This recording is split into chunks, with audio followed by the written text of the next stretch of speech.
Hey everybody, this is Kevin with Me, Myself, and My Vinyl. Just here to do Rob Walker's vinyl tag for 2022. Rob put that out.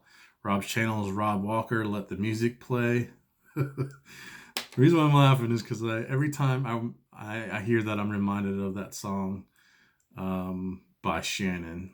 Let the music play. He won't get away. Like it's about a song about falling in love on the dance floor. um, it's a little dance track from I want to say the early '80s, maybe even the late '70s. So, um, but uh, it's actually it's a fun song to listen to, a little dance groove. I'm a terrible singer.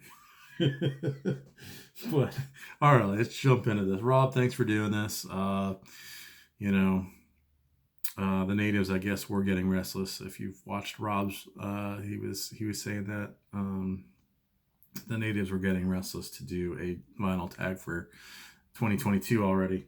Um, I'm getting mine out. Well, I'm doing it on January 3rd, late night. So maybe it gets out tonight, maybe tomorrow. So I might even be a little bit late to the party for this already. But all right, 22 questions, or really 22 topics, and show a record kind of relating to the topic. I have my notes right here. So if you see me looking down, that's probably why. And let's just jump in because with 22, I don't want this to be like a 30-minute video, and I'm already rambling for 2 minutes. So, all right. Number one, what is your favorite album purchased in 2021? And without a doubt, my favorite album that I purchased this year is Halsey's If I Can't Have Love, I Want Power. Um, she teamed up with Atticus Ross and Trent Reznor of Nine Inch Nails to do this record, and it is awesome. It is I mean, it's like Nine Inch Nails. You can feel that undertone with the female vocals, and it is awesome, fantastic. Um, my favorite album of 2021. I don't listen to a lot of new music, but that was definitely obviously it was top of my list for the 2021. All right, so album by first band you saw live. Okay, I didn't go. I don't even know what the first band I saw live was. I used to go see a lot of punk shows at the State Theater in St. Pete, Florida, back when I was in high school, 14, 15, 16 years old. Um, I don't remember the first band that I saw live. At least I could have gone with a big concert, but that would have, I saw like probably 30 shows in those, 3 years where I saw a bunch of bands like NoFX and Pennywise and Lagwagon and Millencolin and MXPX. Did I say them already? But like those punk bands of that era, I saw them a bunch in that venue, and I couldn't name the first one that I saw. Anyway, I'm going with the band that I've probably seen the most, and that's this says Mofro Blackwater, but the band is JJ Graham Mofro. This is the debut album by Mofro, or JJ Graham Mofro. I came under them about, I don't know, 2001, 2002, right after this one came out. This is their debut album. It's Southern blues rock. He's got a very soulful voice, and he does all the music, all the lyrics. So it went from Mofro, and eventually when there was enough changeover, he came out in front of it and just said, all right, well, we're just calling it JJ Gray, and the backing band will be Mofro. This came out, I think, in 2019. This is a reissue from their first album. Not my favorite of theirs, but it's definitely one that turned me on to them. There's another one called La Calusa that was actually the one that really turned me on to them. But I love seeing them. I saw them on New Year's Eve, probably 10 years ago. I don't see them nearly as much, and I haven't picked up their most recent stuff, but man, they're a fun show. All right, let's see. Album by a duo. Number 3, album by a duo. I chose the Black Keys, Magic Potion. This was my first album of theirs that I picked up. Fell in love with them, and then went backwards to Rubber Factory and Thick Freakness and what's the first one? It's called like The Big Come Up, I think. And I've been following the Black Keys pretty much ever since. Number 4, this is a recent pickup for me, but album's still on the shrink. I picked up reissue on Craft Records of Isaac Hayes' Hot Buttered Soul. It's still on the shrink. I was too lazy to take the hype sticker off, so it's just in a it's a bag inside a bag, I guess. All right, number 5, a concept album. One of my favorite albums. The Gorillaz, Demon Days. Some of you may not know that this is a concept album. I actually, the first 10 times I've heard this album, first dozen times I heard it, I didn't know this was a concept album, but it is. It kind of goes through a night in the city, and the Vinyl Rewind channel, the guy who's like all in the 50s stuff, and he's got like that aesthetic of like LA 50s. I can't remember his name now. I know his actual name. Is it Brian? But he did an awesome breakdown of this. It was like a 45-minute video of how this is a concept album. He breaks it down from start to finish, each individual song. But he did an awesome job. Check that out if you have any interest in Demon Days. All right. Album you have not played yet. I recently got this, Blonde on Blonde. This is the Mo-Fi edition of Bob Dylan's Blonde on Blonde. I just haven't gotten to it yet. All right. Number 7. An artist you discovered in 2021. Royal Blood. I know they got a couple records out before this. I picked this up because I was seeing it all over VC when it came out and picked it up. I like it. All right, let's see, a live album. If you watch my channel, I'm starving for live music. I haven't seen any live music because of this damn pandemic in 2 years. So I picked this up when I saw it was coming out. This is Nathaniel Rateliff, Red Rocks 2020. When the pandemic was going on, they decided that they were going to do a concert at Red Rocks in Colorado to no audience. And it's really cool concept. Like they play in front of nobody and just an open venue, and you can kind of really get the feeling of like the open space through this record. That's the Vinyl Me Please edition. All right. Oops.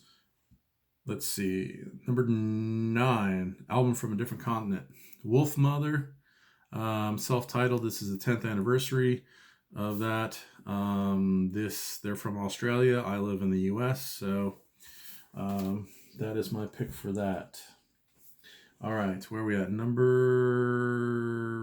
10. All right, this one is a album with a price sticker on it. Picked this up at my local shop, probably within the last year. Neil Young's After the Gold Rush.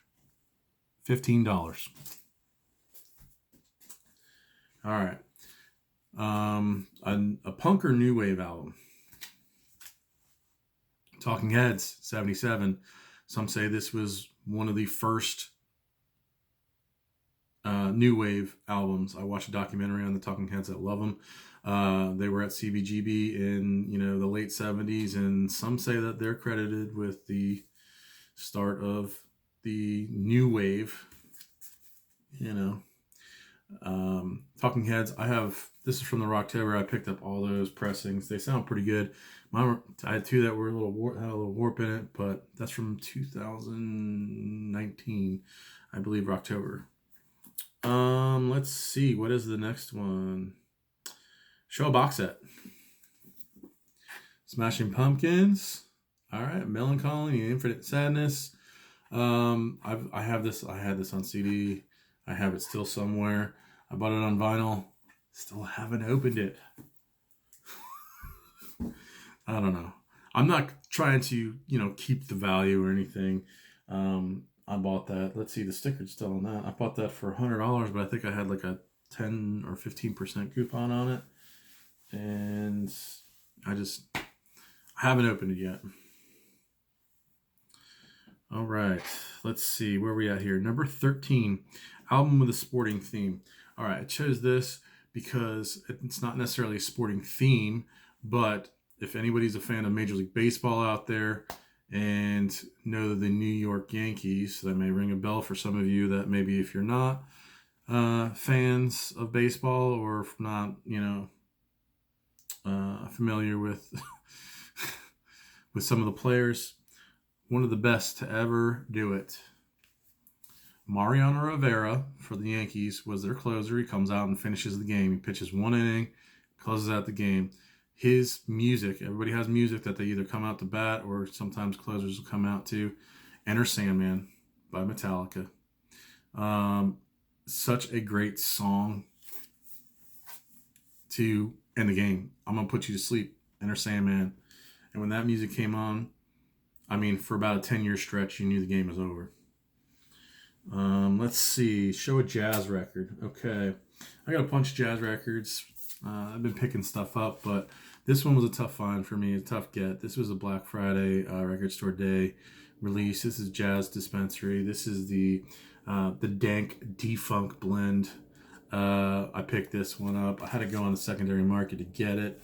So it cost me a bit of money just to get it up, and I think it's fun. It's cool. It's a cool record. So yeah, picked that one up. That is my jazz record. My jazz section is slowly but surely being added to. I'm really appreciative of the Blue Note Classic series because, I mean, getting jazz records for like between $20 and $25, any new record really for $20 to $25 is kind of awesome. All right, let's see where we're at. Number 15, best of album. Show a best of album. All right, Waylon Jennings' greatest hits.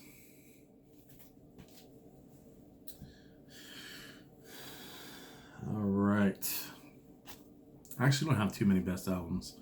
I've got like 3 when I was going through my Discogs, and I was like, this is the easiest one to find. All right. Where are we at here? This one was kind of tough. An album with at least 8 people on it. Now, I had to go through, and I was like, man, this one was a little tough. And I found some ways to kind of skate around it. But I actually got this from my mom. Gave me her collection. This was in it. This is Life by Sly and the Family Stone, and having 8 people on it. This is still in the shrink too.